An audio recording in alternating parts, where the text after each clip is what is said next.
excited to be here.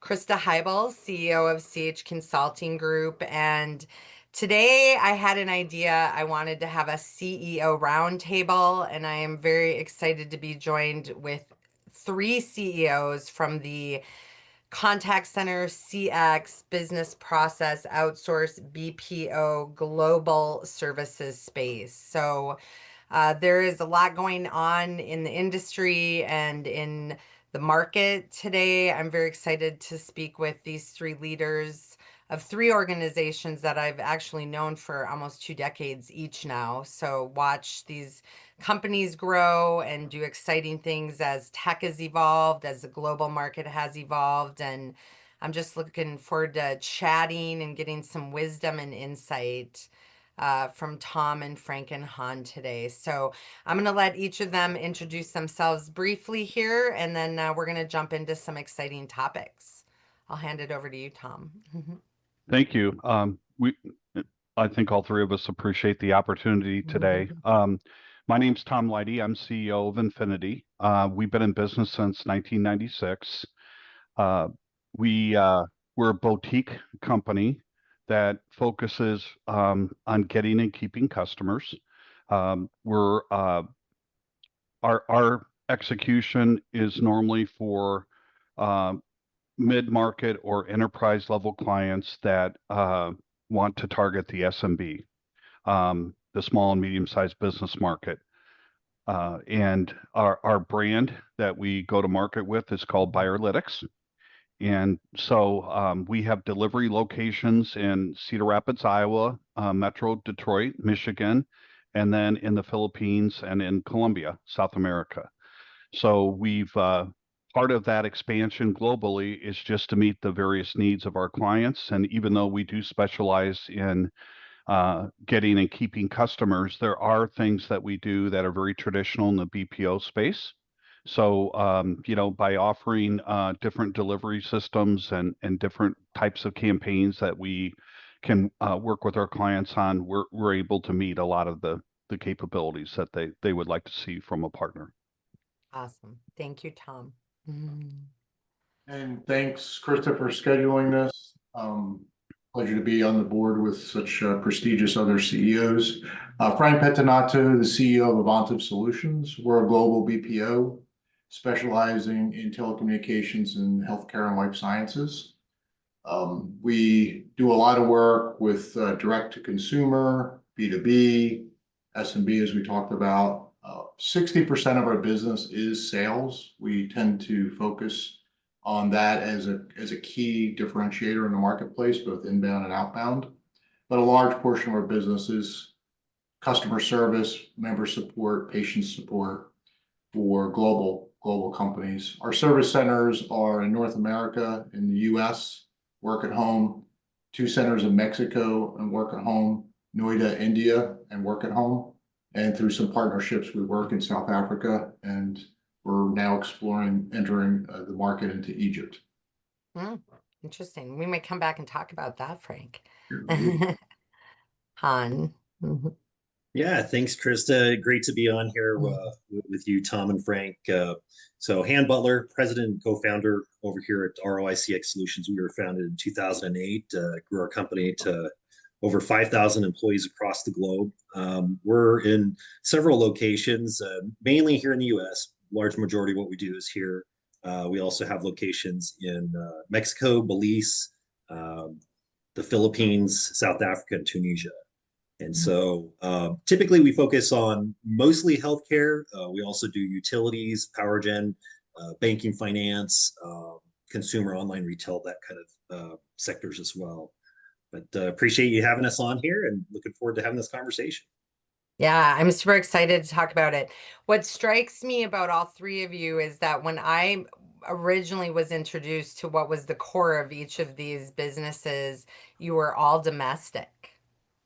So they're right there, right, is one of the big changes and evolution of this industry and the globalization thereof, because now you've all combined, hit all of the key geo target locations, some with overlap and some individually. But I think it would be great to come back and talk a little bit about that.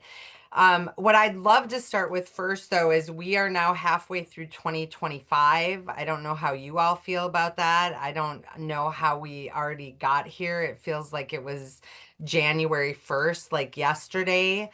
And so I know we are having a very different year this year than last year.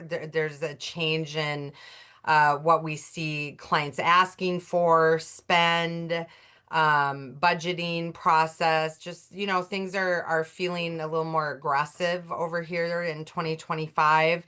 And I'd love to just kind of check in with each of you and see what your thoughts are on the first half of the year, any specific trends or items that you're seeing the market is asking for more than usual, or new services or requests. Just kind of a little check-in on the year.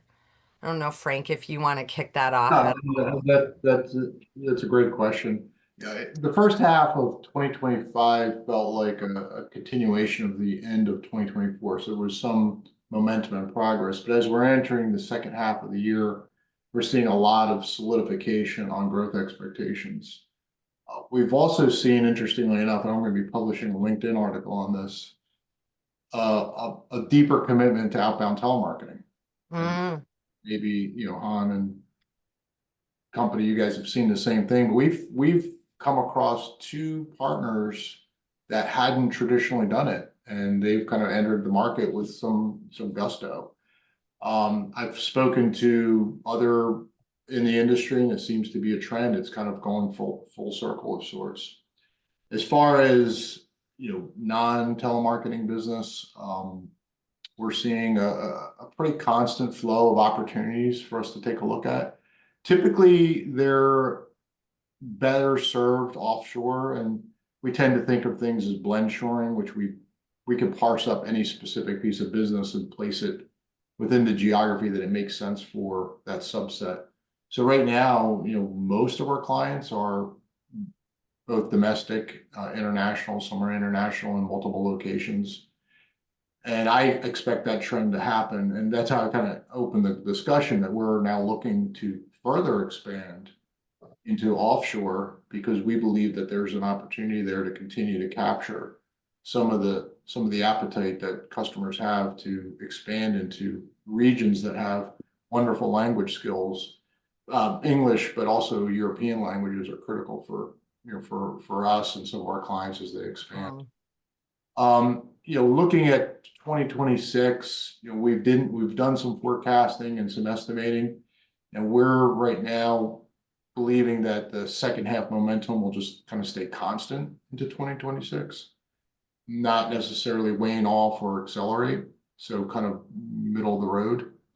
Economic conditions are going to dictate that as well. And I would suggest right now there's still some not high level of clarity, but hopefully getting to some clarity soon. And I think that will help, in my opinion, solidifying, everything from our interest rates to other kind of critical macroeconomic factors will help companies start to make some stronger decisions and commitments. Yeah, I love all of that, Frank. Yeah, we had a new global client we were awarded in January, and that project got tied up in some US tariff discussions. And so, there are some unknowns and a lot of moving parts, right, from a global political perspective today, definitely. And now we're all over. So one quick question for you before I let these other guys kind of talk about their mid-year. Are you seeing, is the move to Egypt language driven for you then, because of the support for the European market? Is that a cost piece, or a little bit of both? It's actually both. So, it's considered offshore, but because of the strength of the European languages, which I have a need for, it makes sense on top of the strong English capability. Yeah. Yeah, I'm hearing good things about Egypt. We have some really, really large clients that have a lot of seats in that country. So, Han, would you like to go next and talk a little bit Sure. about where you're at halfway through this year? Yeah, I would say, naturally, the change of presidency has really driven a lot of influence and decision in the market, also a lot of uncertainty. And so I think, right around the election, everyone was holding their breath to see, where the shoe dropped. And then after that, you saw some good activity. And I think there's really what we're seeing now is, they say there's two ways to make money: increase income or decrease expenses. And so I think we're Mhm. seeing both of those. I think the days of the heyday are come and gone, where people could just spend money a little bit more relaxed, I suppose you could say. So you're starting to see a lot of people talking about labor arbitrage and how they balance their budgets a little bit better. But I also think the way Frank characterized it too is people are focused on revenue, and so we see a lot of interest in revenue cycle management and just Mhm. interest in how we can really monetize that. And a lot of that also deals with some of that inbound work too. And I think a lot of people they don't think about it that way, as paired with that outbound work. And so we're seeing a lot of bridges between those two. But I would say, rest of the year forecast, we're seeing a lot of people waiting for the dust to settle, especially when you're talking about like e-com and customers that are going to be impacted by tariffs. And once the dust settles on that, I think you're going to see people moving to make actions. But I do think that there's a lot of people interested in exploring that. I think one of the other trends this year is that you're seeing a lot of people implement technology first and then try to talk about the human capital thing. And what we're finding is that technology implementation is taking a lot longer than a lot of people anticipated. And so that's something to think about. I think trying to get aligned with your customer base in how you do that in pair. And so you can still implement the human capital side at the same time in tandem, not interrupting your business flow by implementing technology as a layer on top versus in sequential order. Mhm. Yeah, that's great.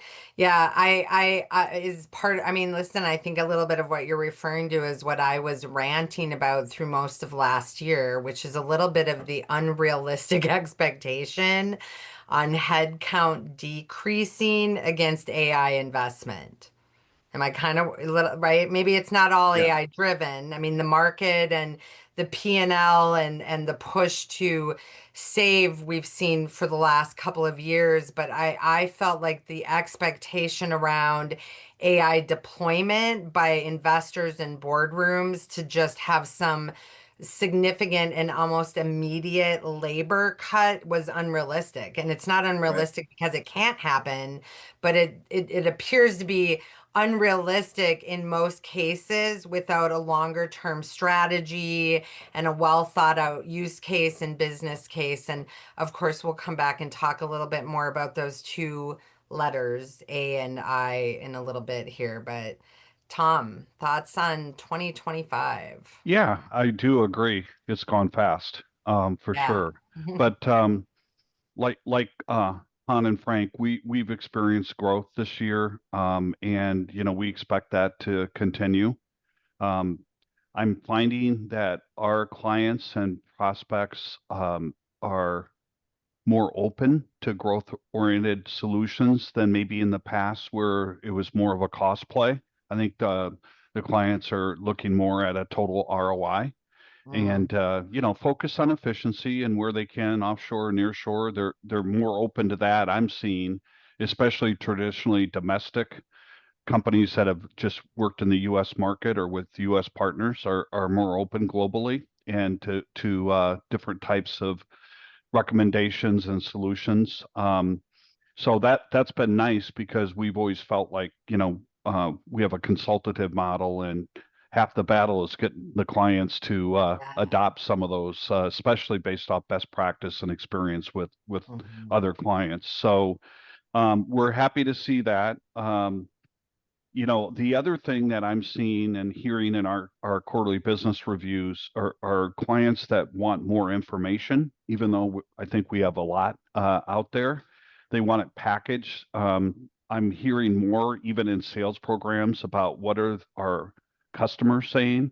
Mm, So like sort of NPS oriented discussions, maybe, as an add-on to our solution to just give them more feedback on what's working with the customers, what's not. Also seeing more of our clients be open to structuring campaigns differently to measure micro instead of macro on averages, and even at the account executive level or agent level versus just the program level. So these are things that it sounds like from all three of us we appreciate, and because of the niches that we play in and the boutique nature.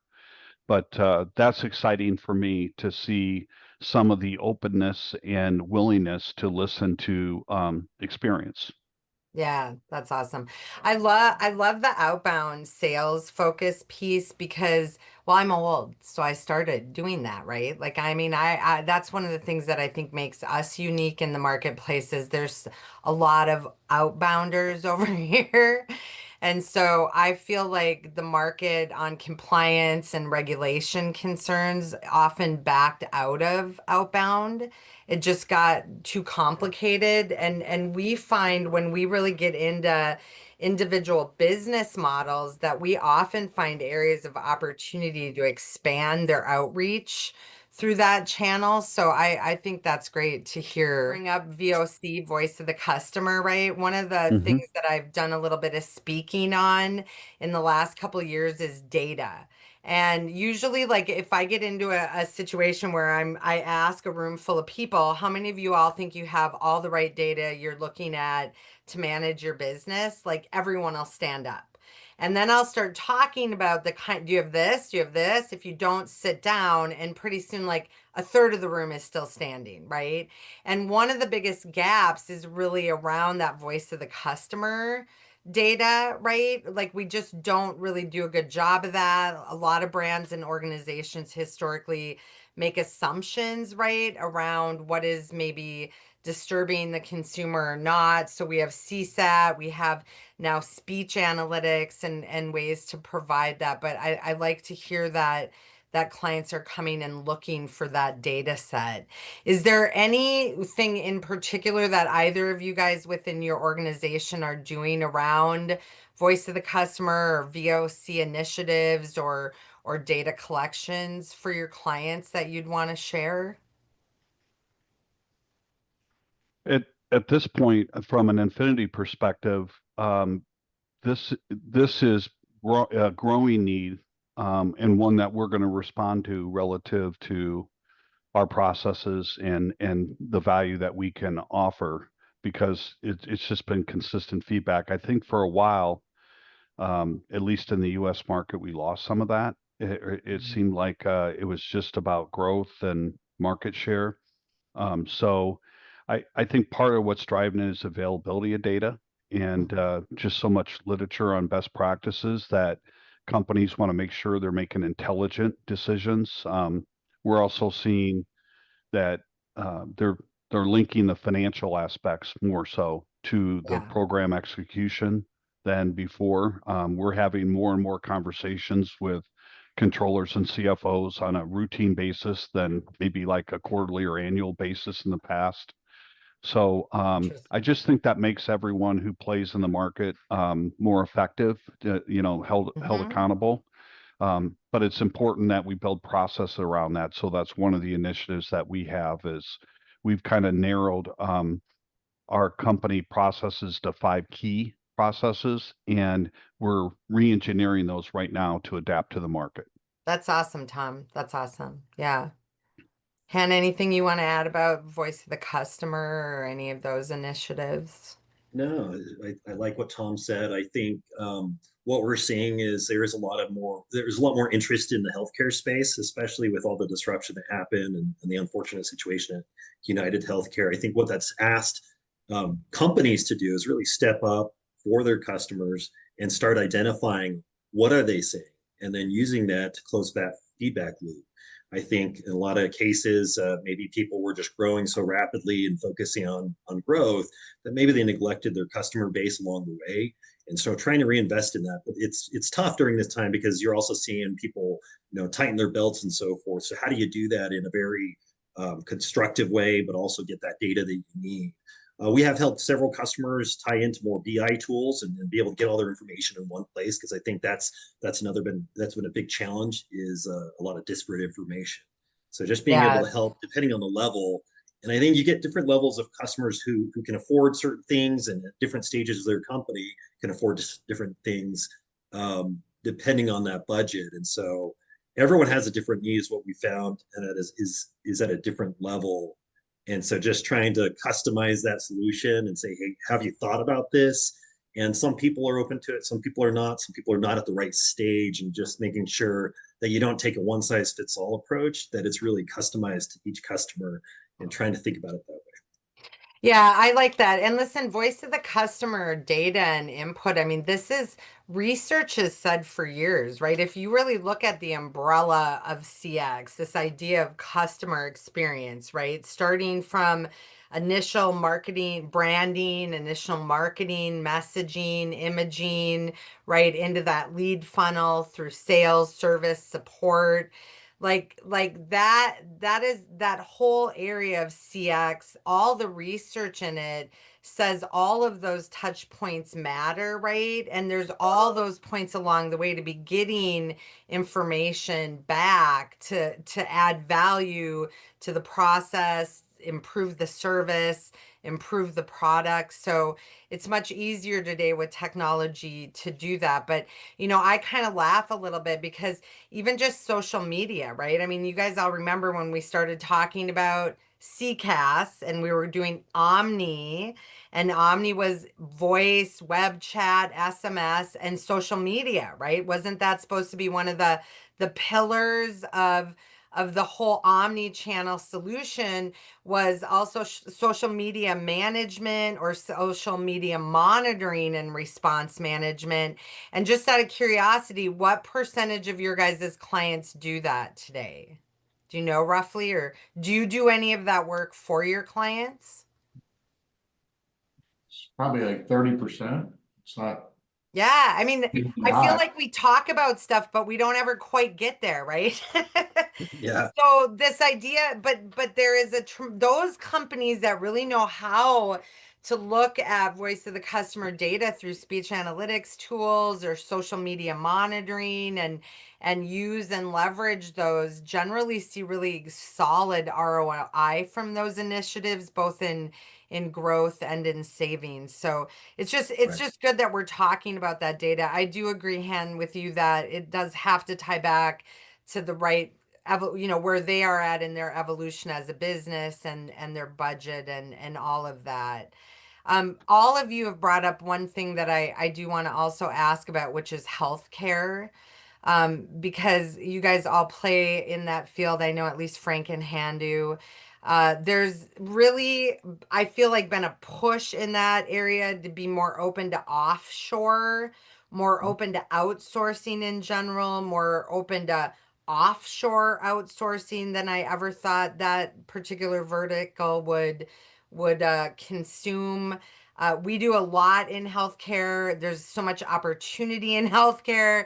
We have a white paper coming out about healthcare PX and AI, and they always feel like they're lagging a little bit behind some of the other verticals when you get into some of the provider, like access center and referral centers, against standard contact center best practices operationally and workflow design.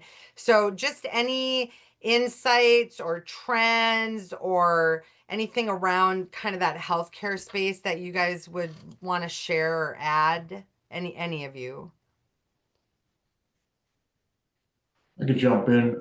You touched on the appetite for offshoring, and fascinating. Some of these pharmaceutical companies will take, and life sciences are typically global companies, but yet when it comes to servicing their clients in a specific geography, they have a keen interest in doing so within that geography. A little bit of a provincial thought process. Mhm.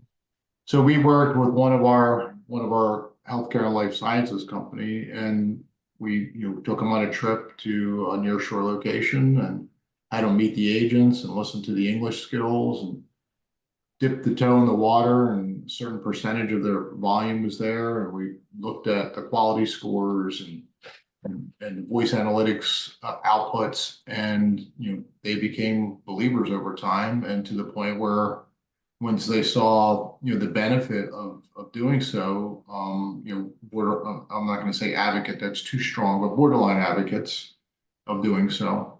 And part of it was this blend shoring concept was budgets are, I think Han touched on it, budgets are still on the cost side tight.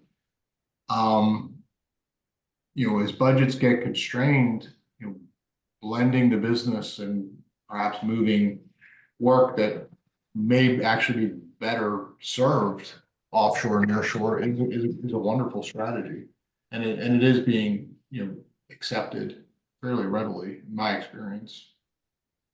I mean, probably escalated, like the openness to offshore in certain verticals like healthcare potentially escalated because of cost savings, right? Yeah.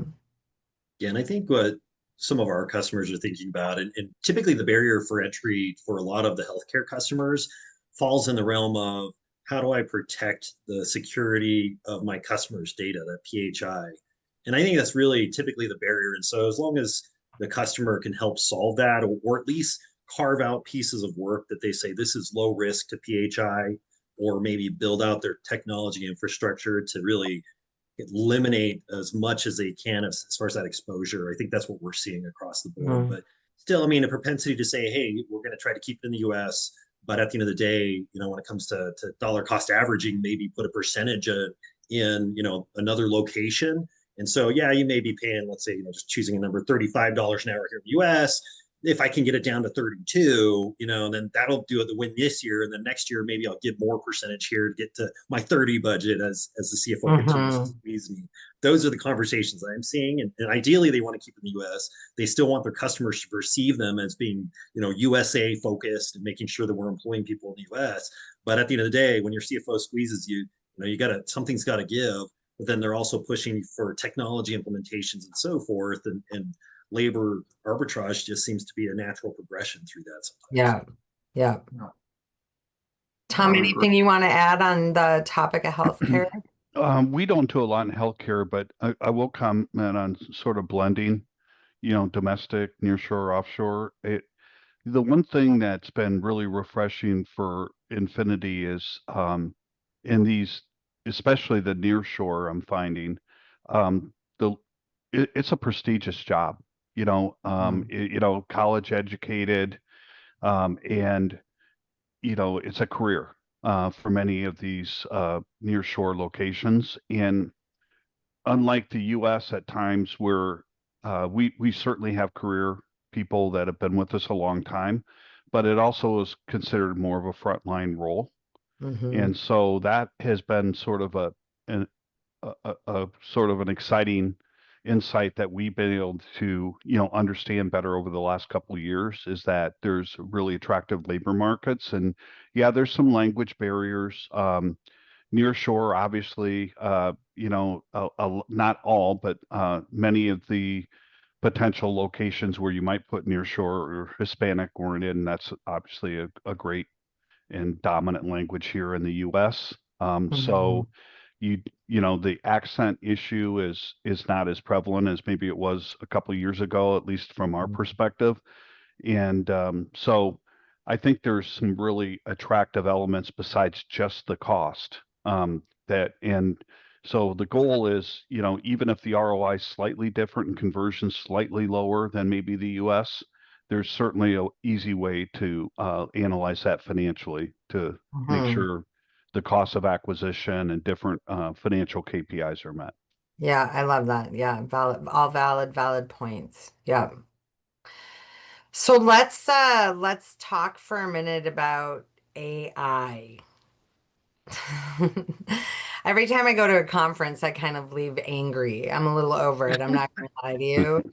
I'm fascinating. What a great time to be in this space. The CX and contact center area of the business, I think, is one of the fastest deployed areas in the enterprise. I think besides finance and marketing, like CX is a very active AI area, right? So I have been fascinated and really haven't had this conversation before this recording with any of you at any depth, but when I think just as a previous BPO executive and owner around not only the challenge in this environment to adapt to this whole AI evolution happening, but not just do it for one set of service or sales calls or one vertical or one business, which is challenging enough for our clients, but to be doing it for all of your clients and addressing that as an outsourcer, to me, that just makes my head hurt. Like that is a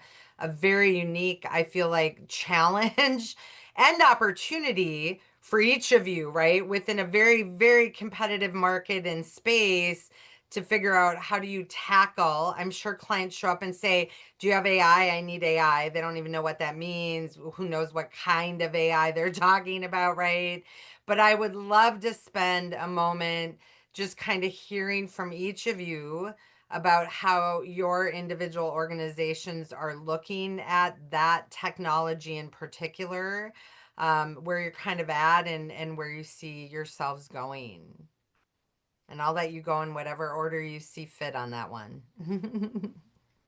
I'll open up. I think AI is absolutely here to stay, and it's table stakes, going forward. I don't think anyone's completely figured it out yet, but I kind of equate it to when compliance became such Mm, a big issue with do not call and wireless numbers way back in the early 2000s, where you absolutely had to address this issue to survive in the industry and certainly to be considered a leader. And so we're exploring lots of different relationships. I would characterize our efforts right now as we're casting a wide net of potential partners and applications. And some are off the shelf, and some, we may develop with partners internally. Um, but our clients are very open to it because of the efficiency and the cost savings. I like it from the standpoint that it's a chance to get ahead of the market, improve out some use cases. And uh, but it takes a lot of focus. And some days the everyday hustle and bustle of acquiring and supporting your clients gets in the way of some of that R&D and just the exploration that we all need to do to do mm, this right. So there yeah. definitely are some challenges, but it's here to stay, and it has to be addressed, I think, to survive in this industry. Yeah. Yeah, maybe I'll go Agreed. next. Yeah, I would Mhm. say, I would, when I think about the AI journey, if I would have made $1 for every time someone asked me what I'm going to do with AI, I think, I could probably pay for all of my kids' colleges. And I have Are you eight. calling my question cliche over there, Han? No, no, no. I've said 2 years ago, if I Oh, would have okay, recounted that. But okay. fast forward, I think the way we thought about it at first, yeah, it's kind of very disruptive. And you have to ask yourself, what kind of ripple effect is this going to have to us, our business, and our customers? And so the more we thought about it, I guess there's two approaches. You can have the scarcity mentality or the abundant mentality. And we decided, you know what, if we had the abundant mentality, how would we approach this differently? And so I think first and foremost is who's the best ones out there. And we tried on a lot of AI hats, so to speak, tried different technology partners, and what we found is not all of them are created equal. And one of the other key points that we were trying to identify is you have all of these different systems, and the last thing you want to do is have one more and then another one, and now you have 3 AI systems, and you're going to put that on your customer and your employees, and it's just burdensome. And so trying to find the right AI partner that had them collective in one location, easy pricing, one that matched the way we sell things, because I think that's important too. And then how fast can they implement? We've had some where we signed up with them, and next, 6 months later, we still haven't implemented anything. And Mm, so it really hurts your reputation. And when you think about closing a deal and saying, hey, we can implement AI, and then 6 months, a year later, it's not implemented, that actually looks bad on you. And so finding that right partner that's going to make you look good to your customer, I think has been our journey. And so over the past, really, I think there's the research phase, trying to find the right ones. There's the dating phase where we were dating a few, and some of them were ugly, and some of them, were good. And so now I think we've settled in a place where we know who our partners are. Obviously, I think we're still keeping an eye on who's emerging and what's new, but we know who our partners are.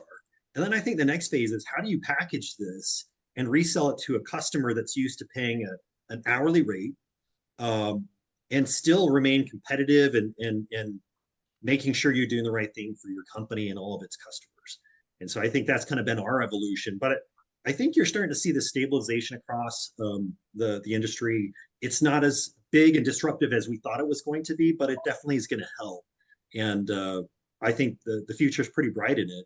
But I definitely think what it'll allow people to do is to invest in their customer experience more.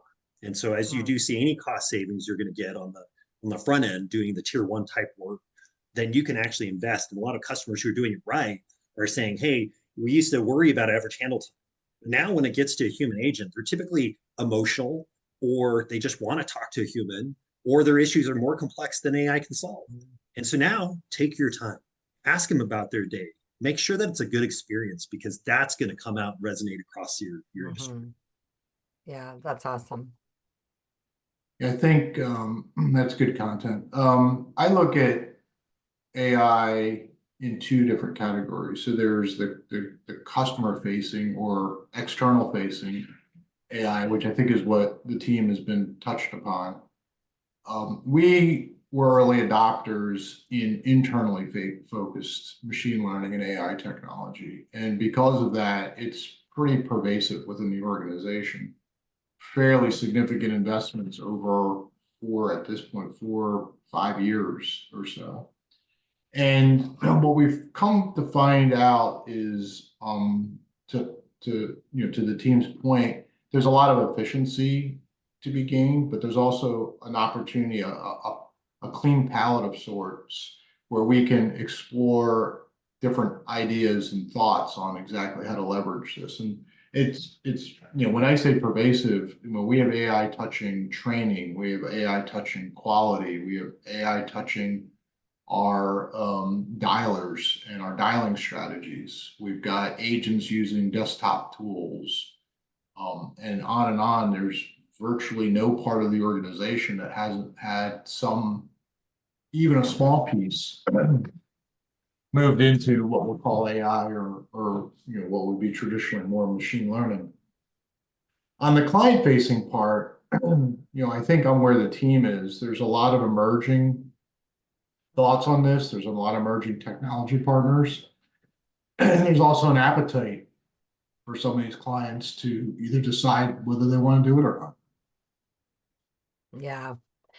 Yeah, it's funny because even as we say AI and we're all talking, I'm like, what exactly are they talking about, right? Are we talking speech analytics? Are we talking agent assist? Are we talking literally externally facing voice or chat bots, right? Like where there's so many different types of AI, right? So I think where we sit on this today is, and I like the way you divided it, Frank. We like to talk about internal versus external.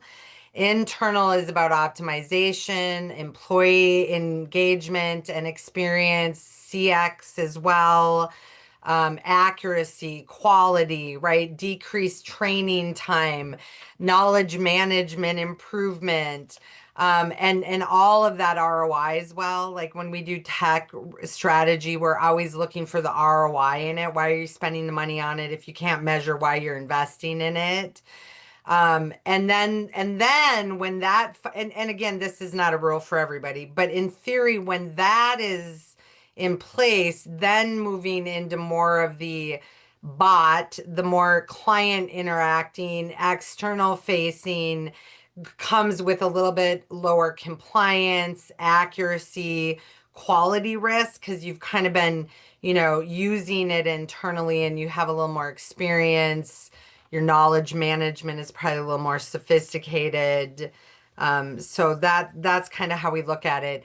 I do have to tie back one thing though. One of the future state AI tools that we're looking at is some of this language neutralizing tech, right? Hmm. Because that is going to have a fascinating impact on the market globally, right? We're moving around on the globe today like a little virus. We come in, all of a sudden, Colombia, boom, there's thousands of seats in Colombia. South Africa, boom, there's thousands of seats in South Africa, right? And some of Right. that is for the US market, English quality driven, and some of it is labor market driven cost. And so as that like language neutralizing, language translation AI tools continue to evolve, where I'm very curious to see what the impact of that will be on the global footprint of where we sit, right? It's going to be interesting. There's not, we're in we've got Egypt a little more sophisticated, South Africa very well aggressively developed, but now everyone's looking at all the places in the middle because the labor rate drops. Ghana, right? Yeah, Kenya, some of these other markets, but yeah, it'll be interesting to see how that may change the global footprint. absolutely.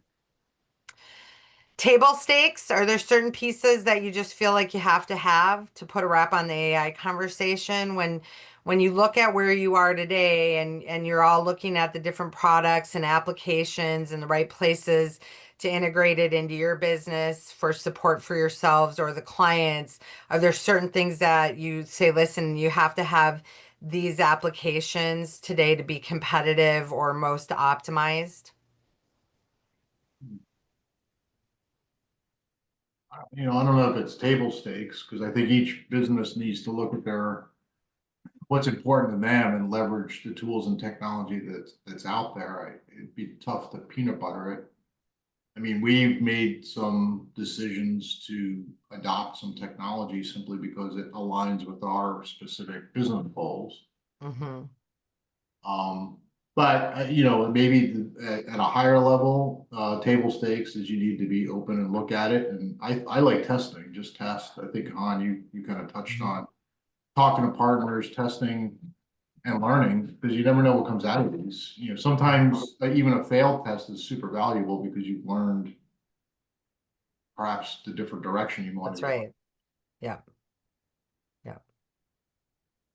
Yeah, I Yeah, I might add to that, I mean, if you think back 20 plus years ago when people were going offshore, the things you could offshore are high volume, low skill, repetitive work. That was the Mhm. easiest and straightforward. And so we're trying to take the same approach with AI relative to, like trying to listen and quality. There's certainly aspects that we've automated and all that. It's not perfect yet, like to be able to understand tone and sentiment and some of the more complicated things. So our strategy is to start simple with just straightforward, high volume processes that we know, is perfect for AI. Um, our, our biggest expense on the P&L is our cost of sales for people. Mhm. So, I think our clients expect that. I think they're very open to it. They just want to know the ROI. They want to make sure that the quality's there, that the experience is there. But we just met with a client 2 weeks ago, and they now have a chief AI officer, and we're Wow. seeing that more. It's not like I've never heard of that before, but I think as time goes on, that'll be a title like CRO and some of these other CMO a Yeah. long time ago that is going to become more prevalent because you really need focus and leadership Yeah. on that level of initiative. I like that because it can't just sit in tech, Right. right? Like that's one of our things around the work we do around strategy and AI readiness and helping clients navigate this is a tech end within the CX contact center space and applications. It's got to be tech and ops collaborating right together on how and what that strategy looks like and on the success of the deployment. So I like that it's kind of a call out at the C-suite level, separate from just one of those two departments. Yeah. So this is the moment I really was waiting for. I want to ask you all to tell me one story. So, they often say it's lonely at the top. CEOs, executives, presidents, owners have to make a lot of decisions, sometimes not always easy, right? We got to be risk takers at some level. We got to be market and industry predictors at another. And then we still gotta like be people and data and P&L driven, right? And so with everything that's just transpired, right? Again, you all represent very legacy, very solid, reputable companies that have been around for decades in this space. There's been a lot of evolution with all the things we've talked about, right? The global market expansion, AI and technology, even before AI, let's go to the cloud. Let's go then into the omni channel and the CCaaS, right? I don't even know that everybody's even omni. I'd say more people are still multi-channel than they are even fully integrated omni. But there's a lot of things that have been happening. And in order to stay competitive in a vertical market as competitive as the space you are all in, it takes some forward thinking, planning, strategy. You got to come up with initiatives that are going to keep you competitive, keep you relevant, keep your clients happy. And I'd love to just kind of hear from each of you about some, leadership initiative or move that you guys recently made sometime in the last couple of years. Maybe you're going through it now. It was tough, right? It took a lot of thinking. Maybe you all were domestic. You had to decide to go offshore, right? You're dealing again with the tech and the evolution of that. COVID, work at home. I think it would just be great as leaders to share kind of a challenge and an opportunity, and kind of that decision making that you went through to move your organization forward. This is the juicy stuff. Yeah, Mhm. I'll offer. One of the things that we've done this year that has really become relevant is we productized our company, and that's part of those 5 key processes that I mentioned earlier. Um, so that it's basically it's not synonymous with scale, but when you can productize your services to the client, it just makes more sense to them. So, in order to put that into the company, I've really had to work on, sharing the vision, creating strategic clarity with our team, what's going to stay the same, what's going to change. And so that, I think being transparent and creating that trusted environment where people can be open-minded, and sharing their feedback on what's good about our delivery and how we Mm. go to market and what needs improved. I'm seeing that openness not only with our employees but with our clients and our partners. But getting that alignment takes a lot of work. Once you identify what your strategies are, Mhm. to give a really good rollout and to really make it stick, it's all that communication, reinforcement, cadences, change management. So that's really probably the largest initiative that we're working on this year, but it's forced us to look at how we price, how we service our clients, and Yeah. how we market ourselves, as Yeah. well. So that productization's been a really key initiative for us. Yeah, that's excellent, Tom. Listen, we spend a lot of time as consultants, talking about the need in any initiative or change management. The key is top-down communication and clarity and consistency, right? So you Hmm. hit on all of that. Yeah. I think that was a good one, Tom. I think when I think about some of the most challenging times, it's really, I think Tom hit it spot on. It's when you're trying to align your team and change directions. You get some who are stuck in an old way, and making sure that your team is always on their toes, willing to be innovative, willing to really see the future as from a positive standpoint. And I think AI is a good topic. When you're used to talking about the human element, and now you're suddenly saying, hey, we have this computer element over here, and it scares people, to think that people might lose jobs, that they might not see their friend because of it. And so having to transform people's thinking of that abundance and saying, let's embrace this and run fast forward. And I think everyone will be taken care of along the way. That's a challenge, I think, and that's been a challenge. And I think another one, we were 95% in office, so the pandemic definitely was that was a that was a challenge to have to hurry and pivot within a couple of weeks and say everyone work from home and make sure you have all of the right technologies in place, securities and so forth. So I'd say those are probably the two at the top of mind. That those were some, we weren't ready for that. I mean, we were in a sense, but we've never rehearsed it, I guess. And Right, so to right. have to rehearse it in a short period of time, that was a huge challenge, monumental task. There really Yeah. wasn't a playbook. No. I mean, fortunately, there are a lot of good partners out there that helped, and our clients were open to remote that probably in the past, which tells me they're more addicted to the revenue and the growth than they are Yeah. where it's delivered in office or remote. But yeah, it was Yeah. disruptive. I think, Kristen, the way I think about it is we're a people business. We talk about technology and innovation. I think that's critical, necessary. But at the end of the day, there's a lot of people, and globally, right? And you know this, but over the years, I really put a lot of focus on making sure that the organization's managed with psychological safety and that we are looking at every opportunity to hire and retain the best people because I reiterate to my team pretty regularly that the largest controllable cost we have is attrition. Mm-hmm. Control it. And my theory is, this is no surprise, is people fire their boss.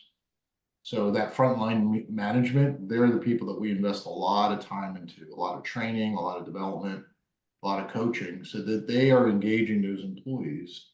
Because as sounds like this team on the phone is growing. It's just a terrible situation where you're growing and then still have to backfill for attrition. So as organizations develop and grow, it's important that there's a structure in place to make sure that everyone is not looking at these agents as numbers, but as individuals, and training our frontline leaders in methods and tools for engagement. And candidly, one of the AI tools we have is behavioral analytics, where we are doing predictive analytics on people's attrition patterns, giving that information to leaders so that they can take a look at it. And there's no, the data is fairly straightforward, right? You're taking quality data, you're taking attendance data, you're taking sentiment and emotion out of the voice analytics, and you're aggregating it and running some models. And it's still early days, but it's pretty compelling information if you could see a trend change. Yeah, that's fascinating. That's great. Great frame. Yeah. Listen, I have so much respect for all three of you.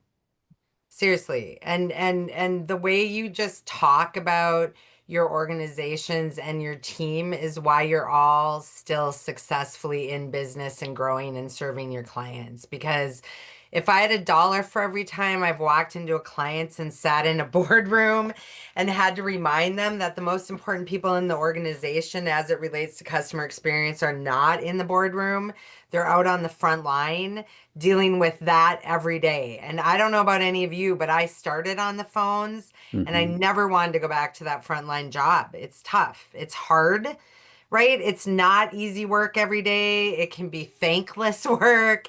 The more technology comes, yes, it's supposed to be more efficient, but sometimes, we have 8 screens open while we're expanding and collapsing and figuring it all out.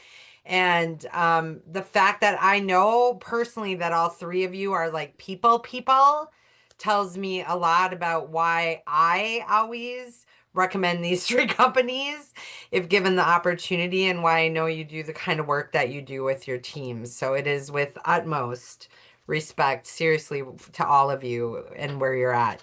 Final question as a wrap up. One prediction moving forward from each of you on any trending or industry, or it could be anything. It could be Hollywood, it could be geopolitics, whatever you want to make. Your mid-year 2025 prediction. Eagles win another Super Bowl. How's that? Oh, as a Minnesota Vikings fan, Frank, I just can't hear that. But I hear it. But I hear it.